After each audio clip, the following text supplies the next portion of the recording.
감격스럽습니다. 이번 8월달 한가족 예배가 저희 선교팀에서 섬기는 달인데 8월 첫 주부터 너무나 큰 일들이 벌어져서 과연 한가족 예배가 드려질 수 있을까 매주 걱정하면서 기도했는데 하나님께서 놀랍게도 위기 가운데 이렇게 한가족 예배에 많은 분들을 매주 꽉꽉 채워주셔서 정말 감사합니다.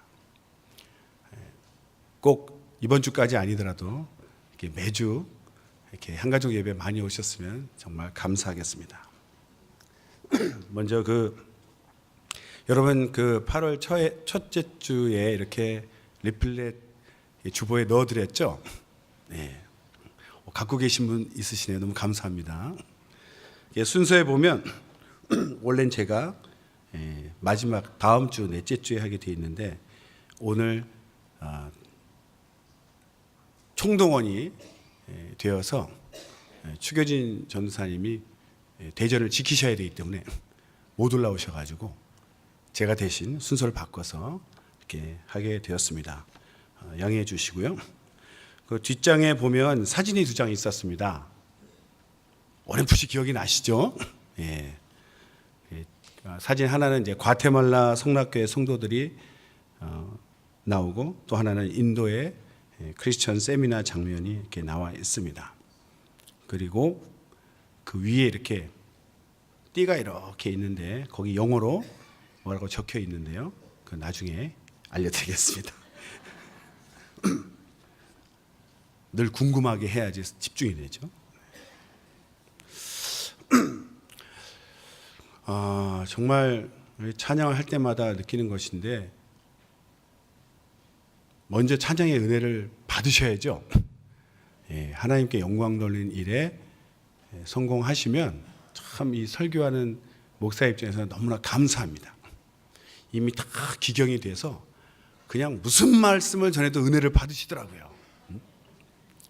근데 찬양에 성공을 못하면 마음이 아직도 이게 딱딱해서 아무리 설교해도 퉁 튕겨나가는 그런 느낌을 받는데 정말 찬양에서 하나님께 영광을 돌리시고 은혜 받으시고 성공하시길 바랍니다.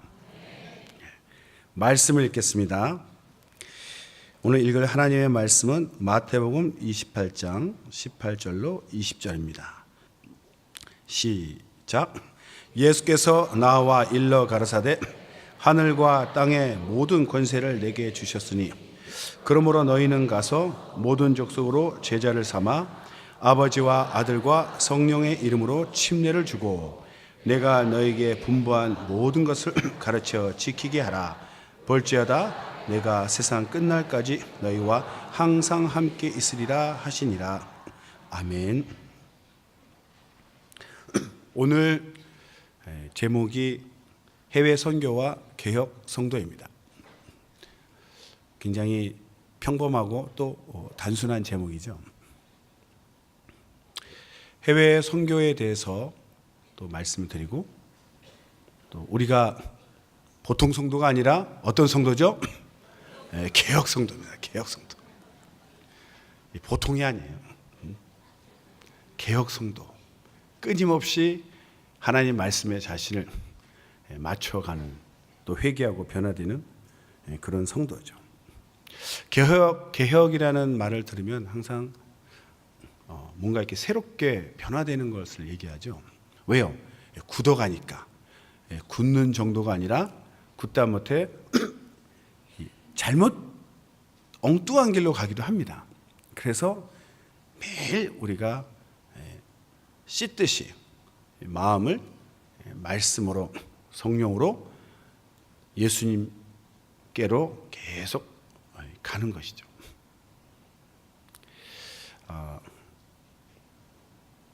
원수가 하는 일은 간단합니다. 우리 마음속에서 예수님을 지우는 것이에요. 예수님을. 그래서 엉뚱한 걸로 지우면 금방 알아차리니까 굉장히 예수님 비슷한 우리 광고 나오죠. 유사품에 주의하세요. 다른 물건이 아니고 유사품, 비슷한 거예요. 모조품, 정품이 아니고 모조품. 언뜻 보면 비슷한데 그런 것들로 잘 속이죠. 그래서 오직 진리는 예수님께로만 나오고 우리가 구원도 예수 이름으로만 받을 수 있는데 그 비슷한 것을 이렇게 넣어서 모릅니다. 이 진짜인 줄 알았는데 알고 보니까 진짜는 이렇게 막 손으로 만들기도 하죠. 이게 보통 수제품이 굉장히 비싸지 않습니까? 자동차도 수제품이 있다고 그래요. 손으로 조립을 해서 이 세상에 몇 대 없는 자동차도 있다고 합니다. 그렇게 공을 들여서 어렵게 만들고 그래서 귀한 것인데 이 모조품들은 다 어떻죠? 뚝딱 만들어요, 뚝딱. 저는 그 현장을 목격했는데요. 거기에 또 관련된 종사하시는 분이 있으면 어쩔까 걱정도 되는데 제가 남대문 시장을 갔습니다. 가방들이 이렇게 막 걸려 있는데 아무 상표가 없어요. 근데 이제 디자인을 딱 어떤 사람이 고르더라고요. 이 디자인이 좋다. 그리고 들어가니까 주인이 무슨 상표로 해드릴까요? 이렇게 묻는 거예요. 아니 뭐지? 이렇게 보니까 우리가 아는 뭐 이렇게 명품, 응? 우리가 아는 명품은 명품이 아니더라고요. 무슨 황제 이름 비슷한 게 콘스탄틴 뭐 어쩌고. 뭐 아무튼 뭐 해주세요. 그러니까 막 뒤지더니 그걸 딱딱 박아. 그러니까 그 상품이 되는 거예요. 순식간에 불과 몇 초 사이에 그 명품이 하나 탄생하더라고요. 속으로 야, 명품이 이렇게 쉽게 태어나는구나. 그건 명품이 아니죠. 우리 뭐 불의 명곡 이러는데 그런 곡들은요 정말 작곡자가 고민하고 기도를 했는지 모르겠지만 고민하고 그래서 언뜻 들으면 모르지만 100년 200년 들어도 안 질린다 그래요. 근데 뚝딱 만든 곡은 들을 때 좋은데 몇 번 들으면 금방 실증이 나는 이 명품은 그래서 이 공을 들인 시간이 있구나. 예수님이 우리에게 주신 그 공로는 뚝딱 된 것이 아닙니다.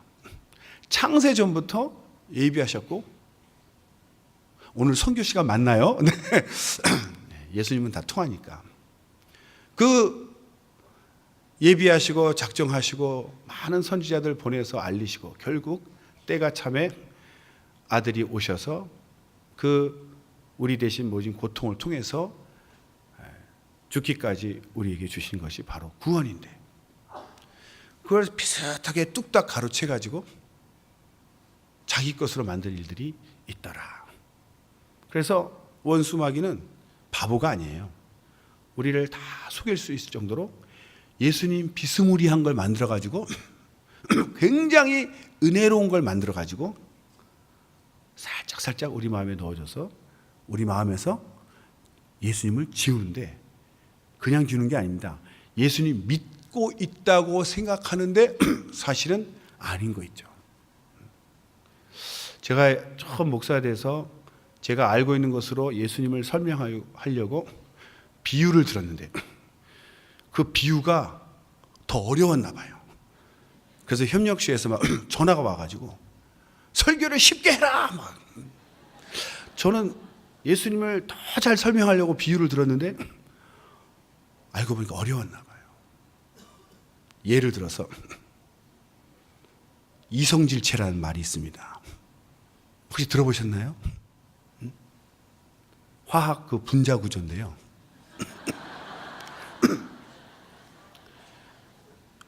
맛도 똑같고 생긴 것도 똑같은 것 같은데 사실 알고 보니까 이 왼손 오른손처럼 이 거울 보듯이 이렇게 똑같이 보이는 건데 사실은 거울로 보면 반대상이 생기죠. 왼손 오른손이 똑같이 보이죠. 근데 사실은 아닙니다. 왜요? 왼손 장갑을 오른손에 끼면 안 맞잖아요. 근데 언뜻 보면 똑같잖아요. 이렇게 이런 게 이제 이성질체라는 게 있는데 자연에서 이게 이제 왼쪽 오른쪽. 근데 자연에서 나오는 그 분자는 항상 왼쪽형으로만 나온답니다. 그런데 그것을 그 맛을 내려고 공장에서 만들면 왼쪽 형태도 나오고 오른쪽 형태도 나온다는 거예요. 그런데 사람 몸은 이 오른쪽 형태를 먹으면 소화가 안 되는 거예요. 그러니까 자연산을 먹으면 배가 편안한데 인공으로 공장에서 만든 주스를 마시면 그런 거 있죠? 원액 30%짜리. 나머지 다 공장에서 만든 거예요. 맛은 똑같아. 혀는 몰라. 그러나 배가 아는 거예요. 장이. 배탈 나고 소화 안 되는 이유가 다 그런 겁니다. 이런 식으로 유사품들이 있어서 예수님인 것 같은데 아닌 거예요. 어렵습니까? 지금 이제 뭐 어려워도 할 수 없어요. 전화할 사람도 없고 저한테. 제 목소리가 지금 저 스피커로 나가고 있죠. 여러분은 지금 눈으로는 저를 보고 있지만 귀로는 저 스피커에 나오는 제 목소리를 듣고 있는 거예요. 이 목소리를 들으면서 하나님의 그 복음을 이렇게 진리의 말씀을 듣고 있는데 이게 너무 잘 전해. 정말 들을 때마다 내 영혼이 막 요동쳐 아멘 하면서 속에서 저 목사님 도대체 누구야? 저 목사님 설교 들으면 내 영혼이 뛰는다. 정말 너무 은혜로워. 그 다음 어떻게 돼요? 그 목사를 기다리게 되는 거예요. 보고 싶고 듣고 싶고 지도부에 막 전화를 걸어. 왜 저 목사님 안 세워주시는 거예요? 간접 광고를 하고 있습니다 제가. 그러다 보니까 나중에는 그 목사님을 좋아하게 되는 거예요. 물론 예수님 좋아하고 있죠. 그런데 또 다른 사람을 좋아하게 됐어.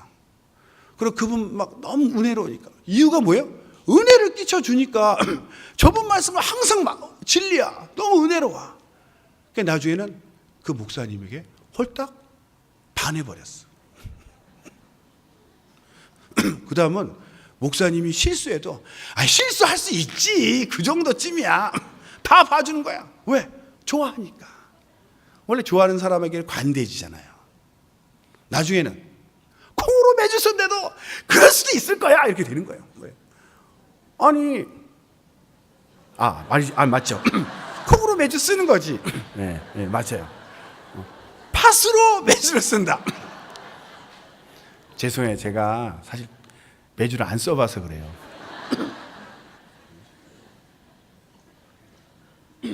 팥으로 매주 쓴다면 처음에는 목사님 오늘 실수하셨네. 말이 헛나오셨다. 다음 주에 또 나와서 팥으로 매주 쓴대. 자꾸 들으면 어떻게 돼요? 그럴 수도 있어. 우리는 모르지만 저 목사님 할 수 있을 거야. 그 지경까지 가면요 다 된 거야 이제. 무슨 말 해도 다 믿어. 왜요? 그 목사님이 좋으니까. 그 목사님이 좋은 거야.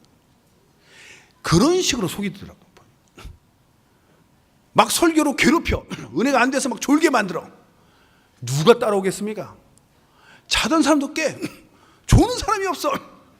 그 정도로 은혜가 되니까 딱 홀딱 반해가지고. 그래서 항상 저도 경계하죠. 여러분의 눈빛이 막 하트가 뿅뿅하면 이건 아니다. 그렇다고 은혜를 안 되게 할 수는 없고, 은혜를 끼치면 또 나를 좋아하고, 이건 아니다. 이 충만한 목사의 고민은 이런 거예요. 여러분 이런 고민 안 해보셨죠?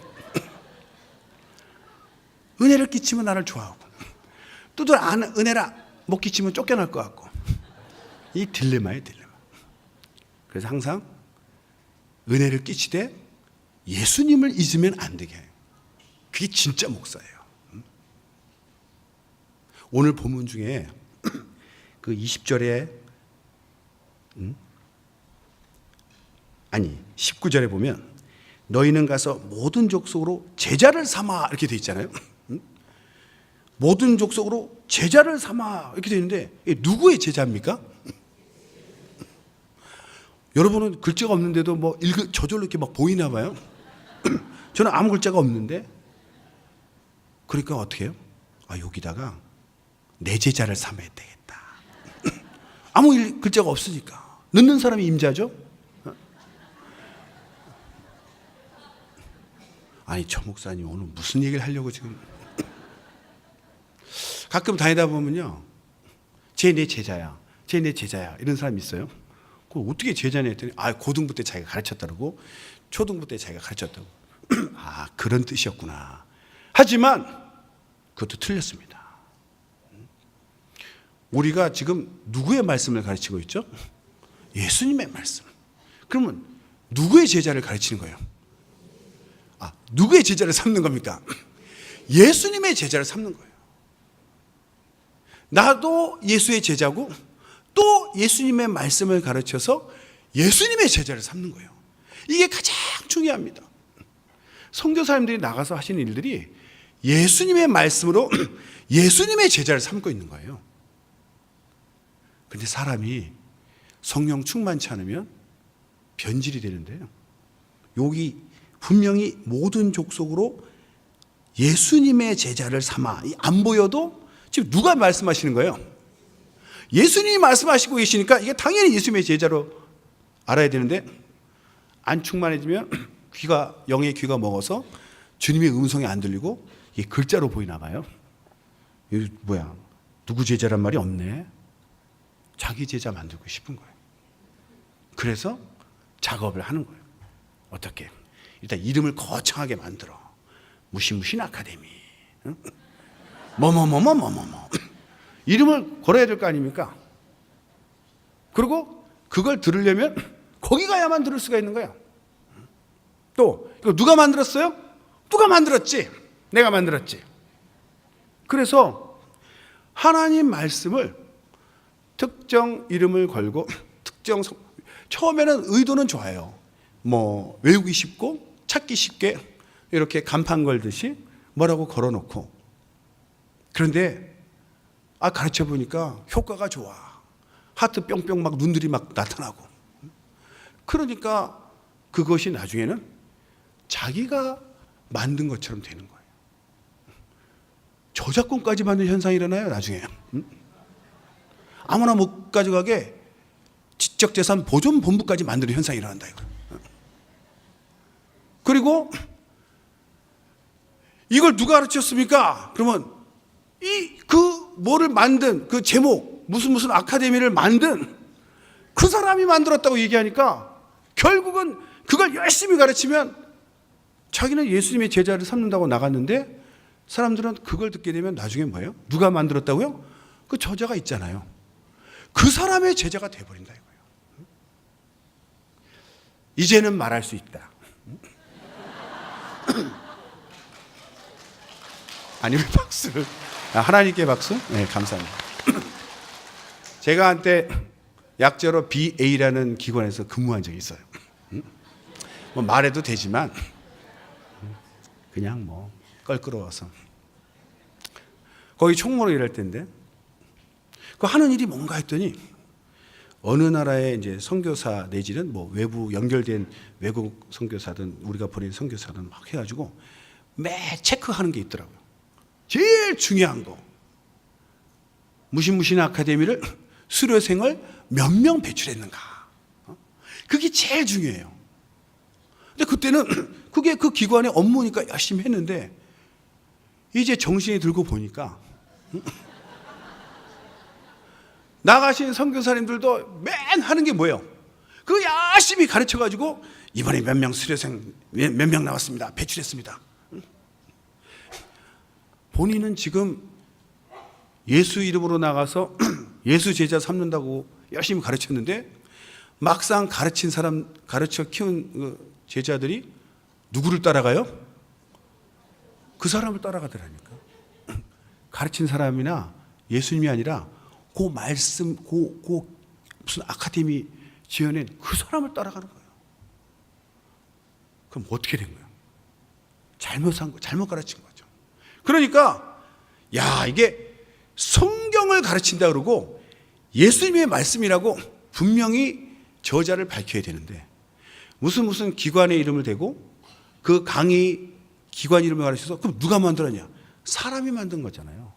결국 사람의 제자를 만들더라. 그렇게 속이는 거예요.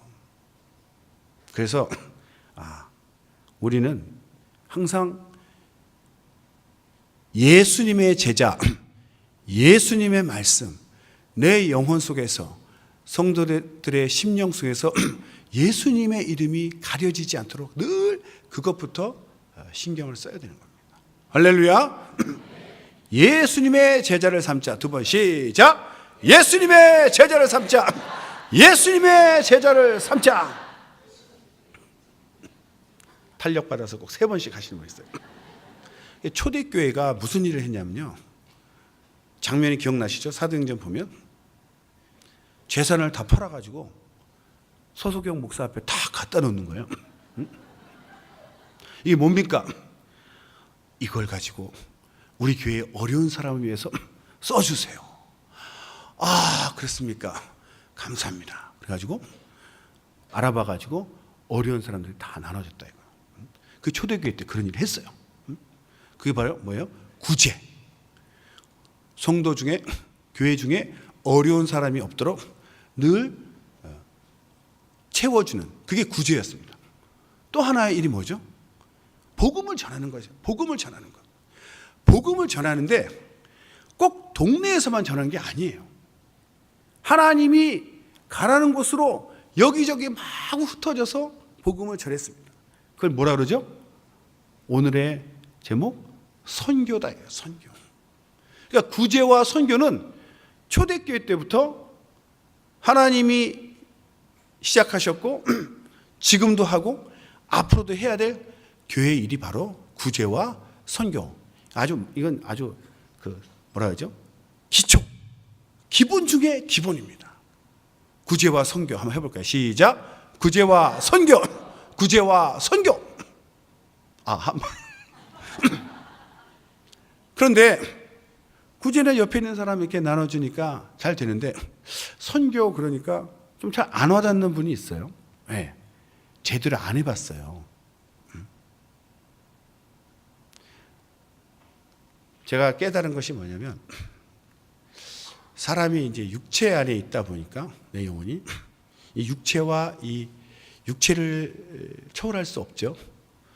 육체라는 것이 이렇게 휘휘휘휘 날아다니는 존재가 아니고 어디에 이렇게 가만히 존재하고 또 이동해야 되니까 내가 있는 곳, 여기가 항상 중심이 되더라고요. 또 거리가 멀다 가깝다 그 기준도 항상 내가 기준이에요. 내가 있는 곳이 중심이고 10m, 20m, 20m 하니까 갑자기 뭐가 생각납니다. 가까이 하기에 너무 먼 당신. 요즘 새로운 말이 생겼어요. 가까이 하기에 20m 먼 당신. 서로 항상 그걸 초월할 수 없는 존재가 되어버렸어요. 제 별명이 또 하나 생겼어요. 서공공 목사. 제 친구는 500 목사. 사실 500 목사한테 감사하죠. 친구 잘 된 덕분에 제가 막 신문에 기사도 나오고 뭐 이렇게 나를 기준으로 이렇게 생각하는 거예요. 그러니까 모든 기준이 나를 기준으로. 또 내가 사는 나라가 기준이 돼서 우리나라에서 일본, 중국은 가까운데 저 태평양 건너 뭐 유럽을 가든 아메리카를 가든 또 북반구, 남반구, 저 뭐 칠레나 아르헨티나 가면 이거 완전 반대입니다. 지금 여기서 땅 파고 나오면 아르헨티나 나옵니다. 쫙 파고 나가면 완전 반대. 얼마나 멀게 느껴집니까? 그러니까 복음을 전하긴 해야 되는데 너무 멀면 일단 비용이 많이 들잖아요. 마일리지 열심히 비행기 타서 모으시는 분들 있죠? 중국 10번 가는 것보다요 그냥 휙하니 캐나다나 미국 한번 갔다 오면 이게 넘습니다. 이게 마일리지가, 거리가. 그러니까 아이고 멀다야 힘들다야. 벌써 육체 관점으로는 이게 너무 힘든 거예요. 거리가 멀어지면. 그러니까 마음속에서 눈에서 멀어지면 마음도 멀어지죠. 그러니까 구제는 어떻게 눈에 바로바로 옆에 있으니까 보이는데 이 선교는 안 보이니까 그게 급한 거야? 안 보이니까 소리도 안 들리고 뭐 모르겠어. 지구 반대편 일을 내가 어떻게 해? 그런데 그렇지 않습니다. 모든 영적인 일, 선교도 그 일이죠. 우리가 예배드리고 찬양하고 뭐 구제하고 선교하고 이 모든 것의 중심이 내가 아니라 누구요? 예수님이 중심이 돼야 된다 이거죠. 말씀을 한번 찾아보겠습니다. 고린도전서 2장 11절. 고린도전서 2장 11절.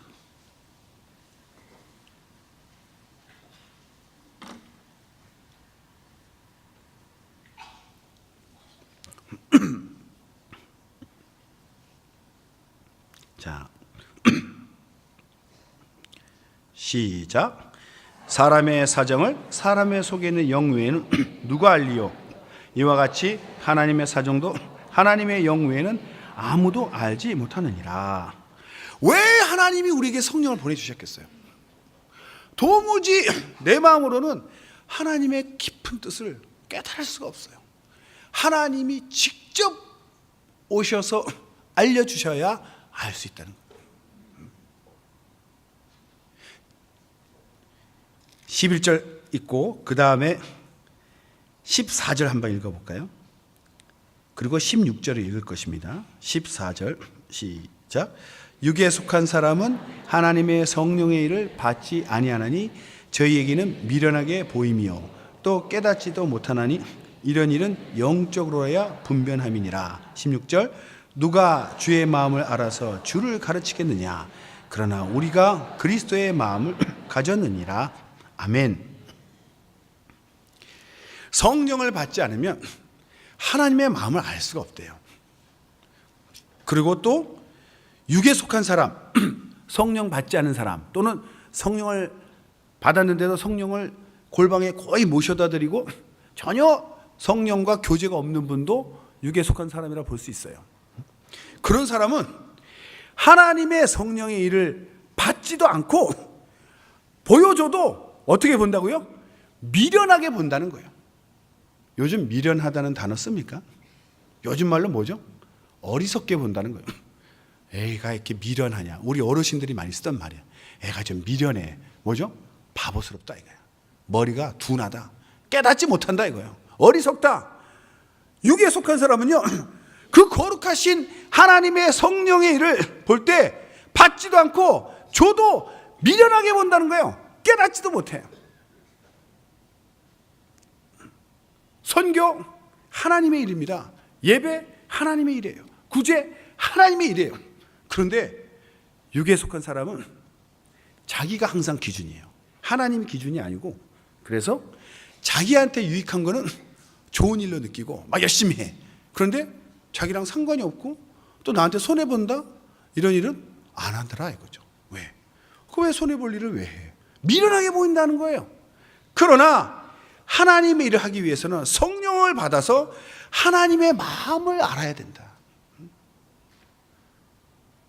우리가 볼 때는 가까운 나라가 있고 먼 나라가 있고 반대편은 보이지도 않아요. 내가 언제 거기까지 신경 쓰겠느냐. 그런데도 신기하게 어떤 분은 가까운 나라로 선교 나가시는 분도 있고 어떤 분은 저 멀리 보이지도 않는 데로 가시는 분도 있다 이거예요. 왜 그럴까? 하나님이 보내셨으니까 가는 거죠. 자기가 가고 싶어 갑니까? 하나님 마음에 감동을 주시니까 그 나라로 가는 거예요. 왜? 하나님은 모든 족속에게 동시에 복음이 전해지기를 원하시는 거다. 왜 그럴까요? 예를 들어 형제들은 부모의 마음을 알기 전에는 철들었다 소리를 못합니다. 자기중심적으로 생각하죠. 형제끼리 왜 싸워요? 자기 유익을 위하려고 싸운다 이거죠. 그런데 부모는 마음이 어떻습니까? 다 똑같이 소중한 존재들이에요. 자식이 여럿 있는데 시골에서 부모님 모시는 자식도 있고 또 서울 가서 취직해서 서울 간 사람도 있고 잘해서 갔든 망해서 갔든 멀 외국으로 가가지고 가 있는 사람도 있어요. 그러면 부모님 입장에서 지구 반대편 칠레 가고 아르헨티나 브라질 간 사람은 눈에 안 보인다고 머리에서 잊혀집니까? 내 집에서 매일 밥 해주는 그 아들만 생각이 납니까? 아니죠. 사랑하는 자녀들은 어디에 있든지 항상 생각이 그곳까지 미치고 있다 이거예요. 하나님께서 인간을 사랑하시되 노란 색깔만 좋아하십니까? 까만 색깔을 좋아하세요? 흰색을 좋아하세요? 색깔은요, 거기 오래 살면요, 노란 사람도 뜨거운데 오래 살면 까매지고요, 한국 사람일지라도 시골에서 햇빛 많이 보신 분은 까매져 있어요. 햇빛도 못 보고 사무실에 일하는 사람은 허옇게 변하고요. 색깔 중요하지 않습니다. 하나님이 보실 때는 그 영혼을 보시거든요. 하나님의 형상으로 지은 그 영혼을 보기 때문에, 그 영혼이 동일하게 소중하기 때문에, 어떤 영혼이든지 하나님 입장에서는 동일하기 때문에 하나님 마음은 급하십니다. 전 세계 동시에 나가서 동시에 영혼들이 구원받기를 원하시는 거예요.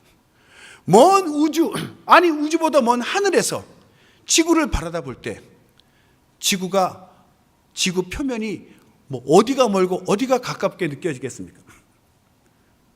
지구가 뱅글뱅글 자전하죠. 왜 자전합니까? 과학자들은 낮과 밤이 생기라고 뭐 이렇게 얘기할 수 있어요. 근데 저는 기도하다가 다른 생각을 했습니다. 이게 저만의 영감이죠. 하나님이 인간들을 보고 싶으시니까 지구가 자전하지 않으면 뒤쪽에 있는 인간이 안 보이니까 뱅글뱅글 돌려가지고 항상 도니까 가만히 보고 계시면 나타났다 사라졌다, 나타났다 사라졌다, 계속 도는 거예요. 가만히 계셔도. 그래서 하나님이 돌리셨구나. 제 영감은 그래요. 아멘이십니까? 아무도 아멘 안 하셨어요. 하나님 보실 때 지구가 뱅글뱅글 돌고 있는데 앞에 있고 뒤에 있다고 해서 그게 거리감이 있겠습니까? 하나님은 그냥 지구가 하나고요, 거기 북극 살든 남극 살든 적도 살든 다 똑같이 소중한 영혼들이라 이거죠. 그러니까 복음을 들은 자들을 전 세계로 동시에 보내는 거죠.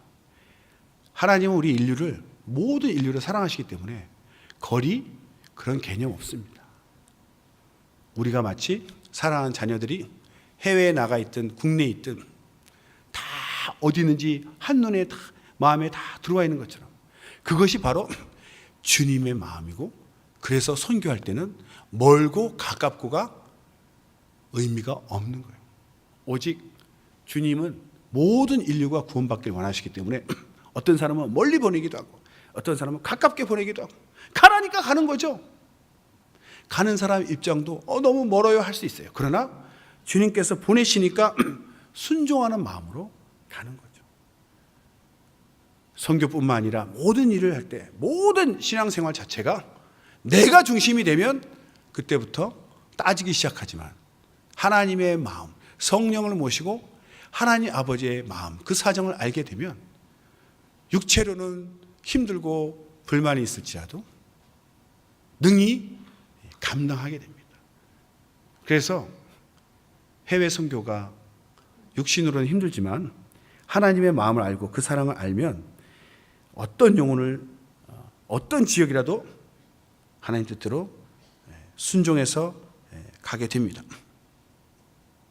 제가 과거에 선교 교육을 받은데 세 가지가 크게 기억나는데요. 첫 번째는 뭐냐면 타문화 존중. 따라해 보세요. 타문화 존중. 다른 문화를 존중하라 이거예요. 우리가 너무나 오랫동안 떨어져 살다 보니까 이 민족이 생겼잖아요. 그러니까 민족마다 이 습관이 있고 문화가 있어가지고 다른 민족으로 가는 것을 보통 우리가 선교하는데, 다른 인종, 다른 민족을 만나면 문화가 달라요.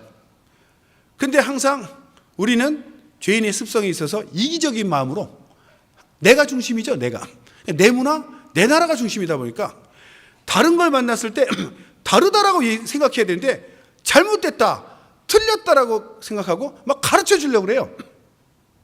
그래서 싸움이 나는 거예요. 그래서 선교를 하려면 다른 문화를 인정할 줄 알아야 된다. 많이 들으셨죠?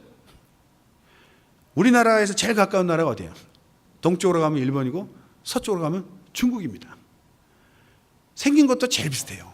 외국 나가보신 분은 알겠지만요, 지금은 옆에 나라라도 사이가 안 좋은 것 같지만 까만 사람이 흰 사람 틈에 있으면요, 노란 사람이 얼마나 반가운지 몰라요. 거기 가면 또 뭉쳐요. 여기서 으르렁거려도요, 색깔만 비슷해도. 근데 완전히 언어도 다르고 문화도 다릅니다. 우리는 예를 들어서 음식 놓을 때 살살 소리가 나면 안 돼. 기분 나빠하는데 중국은요 탁탁 넣습니다. 탁탁. 그래서 중국에 사는 교포님들 많이 오셨잖아요. 그분들이 식당에서 일을 많이 하시는데 탁탁 나보러 나가라는 거야. 굉장히 불쾌하거든요. 그때 정신을 받죠. 이 문화가 그래, 문화가. 그리고 우리나라도 이게 미신이지만 접시가 깨진 거 내놓으면 뭐죠? 복 나간다. 그런 깨진 접시 내놓으면 얼마나 불쾌하겠어요. 나를 뭘로 보는 거야.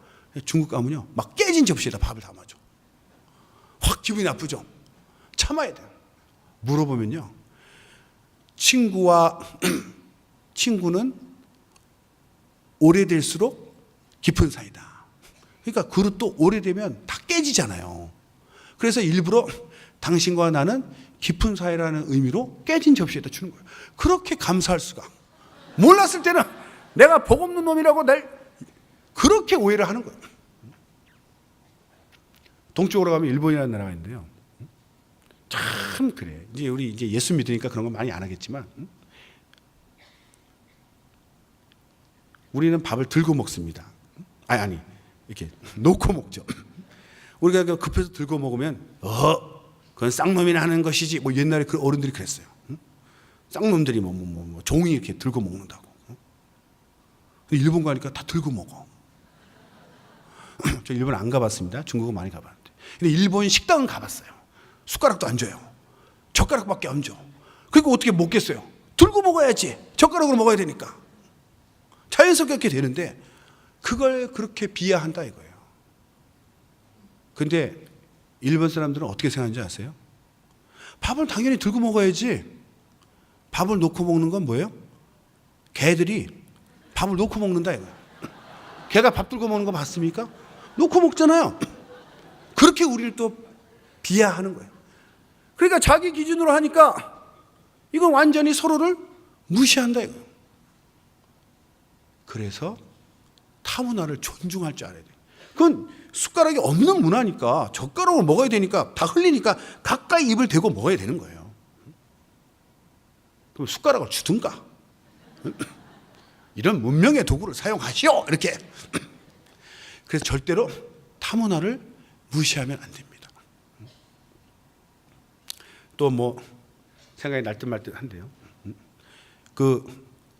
우리는 양손 쓰지만 어느 나라 이쪽 회교 쪽 이런 데 가면은 또 이렇게 오른손은 먹을 때만 쓰고 왼손은 닦을 때만 써요. 이 뒤를 닦을 때 손이 구분돼 있어. 그래서 급하다고 왼손으로 악수 신청하면 나를 똥 취급하냐 이렇게 돼가지고 큰일 납니다. 어느 나라는 뭐 남의 부인이라도 막 허깅하고 볼키스 막 쭉 이렇게 하죠. 어디는 쳐다만 보고 손만 대도 죽임을 당하는 나라도 있어요. 그래서 문화를 먼저 잘 알고 실수하지 않도록 존중하는 마음. 그래서 외국 생활을 많이 하고 또 선교를 많이 하신 분들은 마음이 굉장히 이렇게 관대합니다. 다른 걸 막 정죄하거나 판단하지 않아요. 특히 한국 사람의 특징이 원조 좋아하고요, 오리지널 좋아합니다. 왜 가르쳐준 대로 안 해? 이게 너무 강해가지고 다른 거를 잘 용납을 못 하잖아요. 그래서 우리나라가 어찌 보면 선교하기 참 어려운 단일 민족이라서 그런가 봐요. 그런데 그것을 깨뜨려야 됩니다. 그리고 또 하나 배우던 게 선교를 다른 말로, 제가 이제 아까 여기 뭐 적혀 있다고 그랬죠? 뭐라고 적혀 있냐면요, 영어로 발음 안 좋지만 go or send. 뭔 소린가? go가 뭐예요? 가라. or 아니면 send. 보내라. 한국말로 쉽게 얘기하면 뭐죠? 가든지 보내든지. 선교는 선교사만 하는 게 아니다 이거예요. 이건 교회의 사명입니다. 선교는 교회의 사명이기 때문에 하나님이 누구는 보내고 누구는 보내야 된다는 거예요. 선교는 절대로 그냥 단독으로 가는 것이 아니에요. 우리가 잠수부가 물속에 들어가서 이렇게 막 전복도 따고 뭐 해삼도 따는데 이렇게 관이 이렇게 연결되어 있어요. 수면 위로. 거기서 맑은 공기를 계속 넣어줘야지 이 물속에서 계속 오랫동안 뭐 채취할 수 있지 않습니까? 막아버리면, 놀러 가버리면 죽는 거예요. 이렇게 선교는 협동으로 연합으로 하는 거예요. 그러니까 나가는 사람이나 보내는 사람이나 둘 중에 하나를 해야 되는 것이고, 그러니까 나가는 사람만 선교사가 아니에요. 나가든지 보내든지 모두가 선교사의 마음이 있어야 된다는 거예요. 그래서 하나님께서, 제가 그런 걸 배웠습니다. 이거는 뭐 정설은 아닌데, 우물에 사람이 빠졌는데 사람을 구해야 되는데 줄 하나가 있는데 누군가는 위에서 잡아줘야 되고 누군가는 줄을 타고 내려가서 그 사람 구해야 되는 거예요.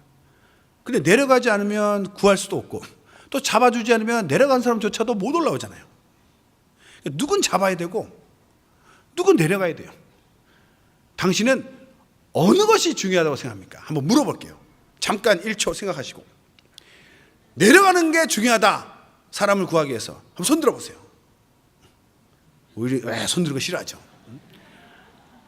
잡는 게 중요하다, 한번 손 들어보세요. 네. 선교 의지가 없다는 걸 여기서 여실히 드러나는 거예요. 마음속으로 생각하고 계시죠? 네. 그래서 어떤 분이 내려가는 게 중요하다고 생각합니다. 그러면 당신은 나갈 사람이다 이렇게 하고, 잡는 게 중요하죠 이렇게 생각하는 사람은 보내는 사람이다 이렇게 생각한다. 그렇게 정한다. 굉장히 일리가 있죠. 그래서 신기하게도 자기가 중요하다고 감동받은 대로 하더라 이거예요.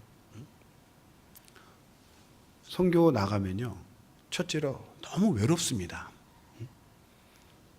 타지방만 가도 되게 어색한데 말도 안 통하고 처음에 생긴 거 다르고, 아무리 영적으로는 영혼이야 그래도요, 눈으로 보는 게 있기 때문에 말이 안 통하고, 말 물론 이제 가서 배우기도 하겠지만 얼마나 외로운지 모릅니다.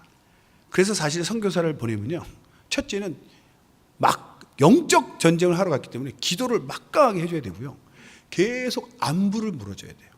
외롭지 않도록. 그리고 세 번째가 뭐죠? 돈이 따라가야 돼요. 돈. 여기서 이제 또 선교 의지가 확 또 꺾이더라고요. 저는 중은 제 머리를 못 깎는데 저는 목사라서 깎습니다.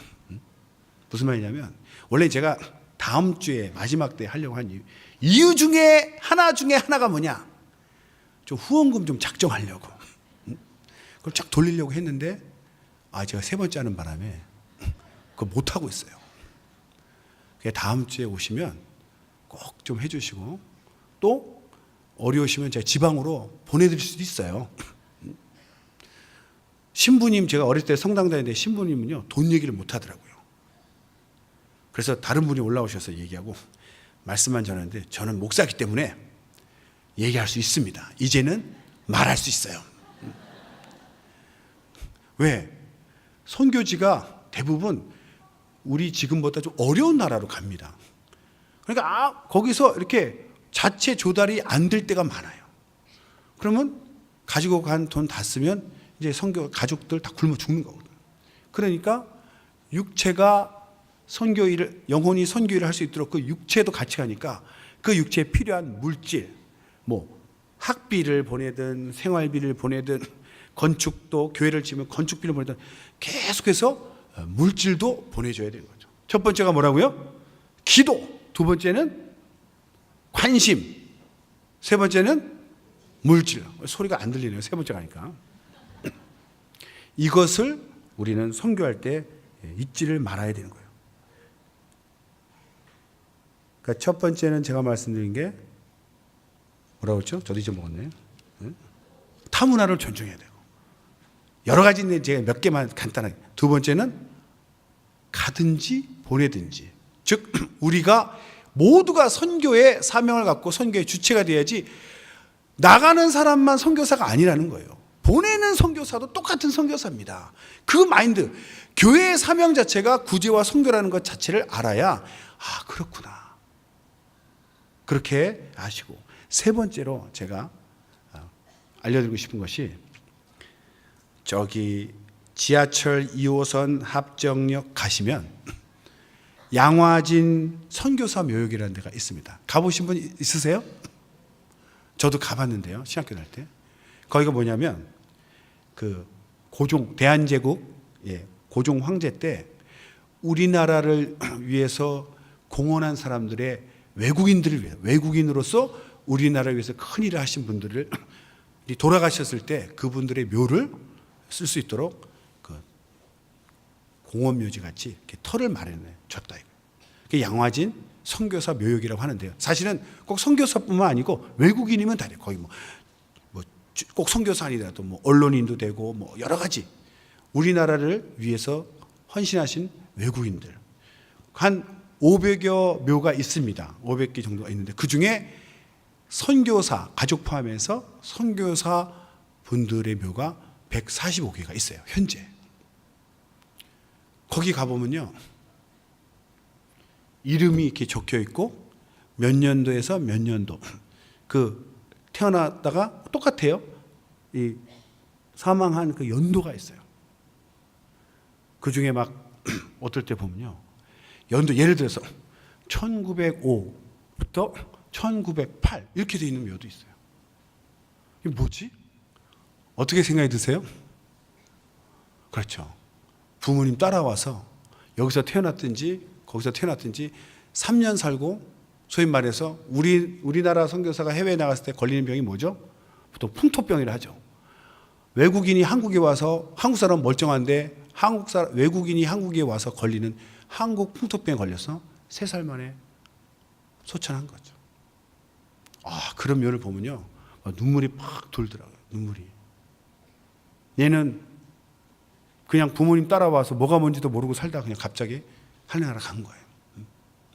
거기에 쭉 그런 묘들이 있습니다. 그걸 보면서 이렇게 우리가 선교에 빚을 졌구나. 이런 분들이 그런 묘가 있는지도 모르고요. 거기 누가 묻혔는지도 몰라요, 우리는. 그러나 하나님은 기억하시죠. 그분들의 공로로 인해서 선교에 빚을 져서 그 피 흘린 순교의 발자취를 통해서 우리가 이렇게 기독교 강국이 됐어요. 나라는 조그만데 미국 다음으로 해외 선교사를 많이 보내는 나라가 대한민국입니다. 할렐루야! 얼마나 우리가 자랑스러운지 몰라요. 우리 교회가 좀 안 보내서 잘 실감이 안 나지만 엄청나게 많이 보내고 있습니다. 이름도 없이 빛도 없이 우리나라에 위해서. 지금은 우리나라가 막 좀 잘 살고 차도 많이 만들어서 해외 나가보면요 막 우리나라 삼성 뭐 현대 자동차 막 가면요 뿌듯합니다. 우리나라 가전제품 막 TV 보면 뿌듯해요. 불과 몇십 년 전입니다. 왜 우리나라를 극동 지역 이렇게 얘기하는 줄 아십니까? 극동을 영어로 하면 뭐죠? Far East입니다. 이스트도 저 끝에 끄트머리 동쪽. 우리가 세계 중심인데 아니요. 세계 지도를요. 저도 그것도 몰랐는데 자기 나라가 항상 가운데 오게 그립니다. 여러분이 해외를 안 나가 보셨으면 늘 우리나라가 가운데 있고 서쪽으로 중국 해가지고 저 유럽, 영국 나오고 동쪽으로 태평양 끝에 북아메리카, 남아메리카 그런 지도만 보셨을 거예요. 해외여행 좀 가셔가지고 그 관광지 지도를 사보면요. 미국 가신 분은 알 거예요. 미국에서 딱 지도 사면요. 미국이 가운데 있습니다. 동쪽에 유럽 있고 서쪽에 우리나라 태평양이 있어요. 유럽에 가서 사면요. 유럽이 가운데 있고 그때는 세계 중심이 이제 유럽이고 특히 영국 그게 그 좌우선의 영도 아닙니까? 경도로 따지면 영국 그리니치 천문대로 중심해가지고 동경 서경 나는데 그 영국 유럽을 기준으로 지도를 그리고 유럽 사람들이 볼 때 동쪽으로 갔더니 중국이라는 큰 나라가 있는데 그 옆에 일본이라는 나라가 있더라. 근데 그 사이에 자세히 보니까 코리아라는 나라가 있더라 이거지. 그게 중국, 일본에 가려서 몰랐는데 잘 보니까 뭐가 탁 하나 붙었는데 그게 코리아다. 그래서 중국, 일본은 먼저 선교하고 나중에 왔어요. 그 영국에서 유럽에서 생각할 때는 끝입니다. 지구의 끝쪽으로 온 거예요. 그때 사진들 보면 우리 뭐가 있습니까? 아무것도 없어요. 그런데 왔다 이거예요. 하나님이 보내셔서. 그 의외로 우리가 이렇게 그들이 오셔서 뭐 했어요? 학교 짓고 병원 짓고 병 고치고 가르쳐서 우리나라는요 참 그 일제시대 때 선교사들이 많이 와가지고 개신교 선교사님들 독립운동에 엄청나게 도움을 줬어요. 근데 중국은 좀 반대로 이 선교사님들이 그 유럽 그 제국주의 시대랑 겹치거든요. 제국주의 시대에 그 길 앞잡이를 했어요. 그래서 중국 같은 데서는 선교사를 아주 안 좋게 봅니다. 그런데 우리나라는 일제 식민지에 그 억압된 우리 민족을 도와줬기 때문에 지금도 우리는 선교사하면 이미지가 좋은 거예요. 그래도 공부한 티를 내야 되니까 그 묘에 유명한 사람들이 많이 있어요. 몇 분만 알려드리면 대한매일신보, 그런 신문 보셨나요? 국사책에서 배운 적 있죠. 일제시대 때 그 우리나라를 이렇게 알려준 그런 그 대한매일신보를 발행한 어니스트 베델이라는 사람이 묻혀 계시고 그 양화진 선교사 묘역이에요. 그리고 이화학당, 지금 이화여자대학이죠. 이화학당의 설립자 스크랜턴, 랜턴이 아니고 스크랜턴. 그리고 안 웃으시네요. 네. 지금 배화학당, 지금도 있죠. 그 옛날에 지은 배화학당의 설립자 캠벨, 배제학당 들어보셨죠? 여기 또 배제에 나오신 분도 있을 텐데 설립자 아펜젤로, 좀 배운 기억이 나죠? 그리고 연희 전문 학교 설립하신 언더우드. 그 학교에 가면요 이렇게 손 벌리고 있어요. 언더우드 동상이. 왜 손을 벌리고 있냐고 물어봤더니 등록금 갖고 와라 이렇게 말했거든요. 그렇다고 그러더라고요. 그리고 세브란스 병원 설립자 에비슨, 이렇게 또 있어요. 그리고 대한제국 애국가를 작곡한 사람이 한국 사람이 아니에요. 에케르트라는 사람이 곡을 작곡했대요. 그분도 묻혀 계시고, 서양 사람만 있는 게 아니고 일본 사람도 있습니다. 일본인 중에 우리나라에 와서 고아원을 운영해 주신 분 소다 가이치, 이런 분도 유일하게 일본 한 분 묻혀 계시다 그래요. 이렇게 많은 분들이 있어요. 저는요 여기 보면 혹시 저기 신촌에 가면 연세대학교라고 있지 않습니까? 이게 바로 연희 전문이 바뀐 건데 이름이 연세대학교인데 왜 연세인지 아십니까? 그게 연희 전문의 연자와 세브란스 세자를 합쳐가지고 연세. 저는 한자인 줄 알았어요. 그게 아니고 그 이름을 합쳐가지고 이렇게 됐다. 이렇게 많은 분들이 오셔서 우리나라를 위해서 수고해 주셨어요. 이게 다 뭐죠? 빚이다 이거예요. 참 하나님이 우리나라를 많이 사랑하셔서 유엔이 창설돼서 유일하게 유엔군으로 세계 그 전쟁에 참여한 첫 번째 거의 전무후무한 경우가 바로 6.25 전쟁이라고 해요. 그 선교사님들이 돌아가시면서 기도했던 그 기도가 헛되지 않아서 우리나라가 완전히 멸망당할 대한민국 그 위경에서 건져내시고 지금 이렇게 살아나고, 그래서 하나님이 그러시더라고요. 선교하지 않으면 이 나라가 의미가 없다. 우리나라가 이렇게 작은 나라인데도 하나님이 이렇게 크게 쓰시는 이유는 우리가 선교하기 때문이다. 그렇게 선교사들은 얘기합니다. 뭐 선교에 대해서 많은 것이 있지만 제가 오늘 전한 것으로 이렇게 마무리하고자 합니다. 제일 중요한 것은 성령으로, 선교, 예배, 모든 것은 다 성령으로 하나님의 마음을 알아야지 성령에 감동된 사람이 할 수 있습니다. 그래서 예수님의 제자를 삼으러 나가는데 누구의 제자를 삼다고요? 예수님의 제자. 이제 우리 입에서 내 제자란 말은 제발 지워야 됩니다. 오직 가르친 자도 예수님의 말씀, 성경을 가르치고 예수님의 제자를 삼는데 전 세계를 동시에 나가는 이유가 주님은 모든 인종을 똑같이 사랑하시기 때문에 차별이 없고 구별이 없으십니다. 항상 우리는 타문화를 존중해야 되고, 그리고 나가시고 싶지 않으시면 보내주시기 바랍니다. 우리 모두가 해야 할 사명이 선교이기 때문에 이것은 나가든지 보내든지 우리가 둘 중에 하나는 하셔야 되는 거예요. 기도하시고, 그리고 우리가 선교의 복음에 선교의 빚을 진 사람들입니다. 그래서 하나님 이렇게 많이 내보시는 것 같아요. 선교가 누구 개인의 일이 아니라 우리 교회의 구제와 선교가 사명인 것을 명심하시고 나의 사명인 것을 알고 성령이 인도하실 때 순종하시기를 예수님으로 축원합니다. 할렐루야. 기도하겠습니다. 정말 하나님께서 내 마음을 감동하실 때 주님이 나를 보내시든지 또는 보내게 하시든지 내가 나가는 선교사가 될 것인가 보내는 선교사가 될 것인가 주님의 감동에 따라 순종할 수 있게 해달라고 예수여 두 번 부르기도 하십니다.